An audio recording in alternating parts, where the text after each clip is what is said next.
हाय मित्रांनो, माझ्या नवीन व्हिडिओमध्ये तुमचं स्वागत आहे. तर आज मी बनवणार आहे घरच्या पद्धतीने पनीर टिक्का. तर तुम्ही माझा व्हिडिओ पूर्ण बघा. माझ्या चॅनलवर नवीन असाल तर प्लीज मला लाईक करा, शेअर करा, सबस्क्राईब करा. तर मी पनीरसाठी 2 चमचे दही घेतलेले आहे, अर्धा चमचा हळद घेतलेली आहे, धना पावडर घेतला अर्धा चमचा, लाल मिरचीचं वाटण घेतलेलं आहे, मीठ, लिंबू घेतलेलं आहे आणि गरम मसाला घेतलेला आहे. सो आता हे अगोदर मी पूर्ण मिक्स करून घेणार आहे. तुम्ही बघू शकता अशा पद्धतीने. आणि लाल मिरचीचं फक्त लाल मिरची, लसूण आणि मीठ टाकून वाटलेलं आहे वाटण आहे. सो आता हे मॅरिनेट पूर्ण मी मिक्स करून घेणार आहोत एकजीव.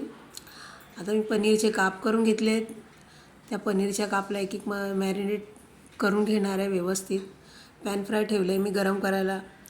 सो आता मी एक एक त्यावर ठेवणार आहे अशा पद्धतीने. तुम्ही माझ्या चॅनलवर नवीन असाल तर प्लीज मला सबस्क्राईब करा.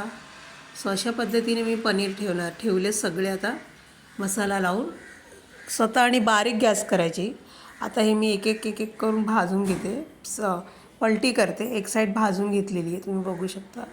तुम्ही जास्त गोल्डनही करू शकता. अशा पद्धतीने मी फ्राय केलेत पनीर. सो आता आपले पनीर हे फ्राय झालेले आहे एकदम छानपैकी. तर आता हे मी मेयोनीजसोबत खाणार आहे.